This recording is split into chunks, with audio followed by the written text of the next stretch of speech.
नमस्कार दोस्तों, स्वागत है आपका क्रिप्टो करेंसी और ब्लॉकचेन न्यूज में। एक नजर डालते हैं मार्केट की बड़ी खबरों पर। अबू धाबी की नेशनल ऑयल कंपनी एडनॉक के द्वारा साझा की गई प्रेस रिलीज के अनुसार उन्होंने IBM के साथ एक नया ब्लॉकचेन बेस्ड सप्लाई सिस्टम बनाने के लिए हाथ मिलाया है। प्रेस रिलीज में छपे आंकड़ों को अगर ध्यान में लिया जाए तो एडनॉक का नाम दुनिया की सबसे बड़ी ऊर्जा और पेट्रोकेमिकल कंपनीज में शुमार है। नेचुरल गैस के 10.5 क्यूबिक फीट और तेल के 3 मिलियन बैरल्स का दैनिक उत्पादन करने वाली संस्था एडनॉक के IBM के साथ जुड़ने से ब्लॉकचेन को विश्व भर में मान्यता दिलवाने में और भी आसान हो गया है। इस परियोजना के पूरे होने के बाद कंपनीज को ऑटोमेटिक मोड में लेखा जोखा करने में और भी आसानी होगी। अभी हाल ही में लंदन में हुई वर्ल्ड एनर्जी कैपिटल असेंबली में बोलते हुए एडनॉक के digital unit manager Abdul Nasser Al Mukhairbi ने ब्लॉकचेन की समय और श्रम बचाने की खूबी की ओर इशारा करते हुए ब्लॉकचेन को तेल और गैस बनाने से जुड़ी संस्थाओं से जोड़ने की पहल की। साथ ही साथ उनका ये भी मानना है कि ब्लॉकचेन की असीम क्षमता को उपयोग में लाने से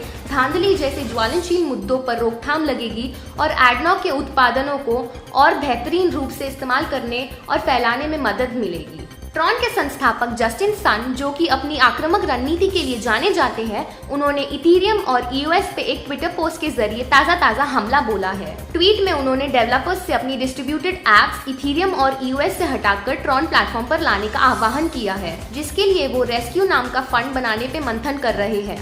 गौरतलब है कि ट्रॉन को चलाने वाले, जो कि सही मायने में डिसेंट्रलाइज्ड प्लेटफॉर्म होने का दावा करते हैं, उन्होंने कुछ समय पहले ही बिटटॉरेंट नाम की टॉरेंट साइट का अधिग्रहण किया था। हालांकि कभी कभी उनके संस्थापक अपने अहंकार के चलते खुद के पैर पर कुल्हाड़ी भी मारते देखे गए हैं, जिसका हालिया उदाहरण चाइना की इंटरनेट कंपनी बैडू के साथ मात्र क्लाउड कंप्यूटिंग सर्विसेज के लिए हुई डील को बढ़ा चढ़ाकर बताना है। अगर बात की जाए क्रिप्टो करेंसी मार्केट की, तो ऐसा लग रहा है कि निवेशकों को उनकी कीचड़ उछालो पैसे बनाओ की नीति में रस आ रहा है, क्योंकि बेयर मार्केट में जहां EOS, बिटकॉइन और इथेरियम जैसी बड़ी क्रिप्टो करेंसीज ने भारी नुकसान झेला है, वहीं ट्रॉन ने गजब की स्थिरता दर्शाई है।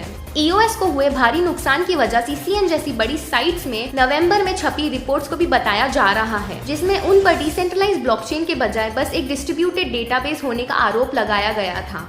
आज की क्रिप्टो करेंसी और ब्लॉकचेन से जुड़ी अहम खबरें यहीं समाप्त होती है। सब्सक्राइब कीजिए बाइनेक्स न्यूज को और लेटेस्ट क्रिप्टो अपडेट सबसे पहले देखने के लिए प्रेस कीजिए बेल आइकन को।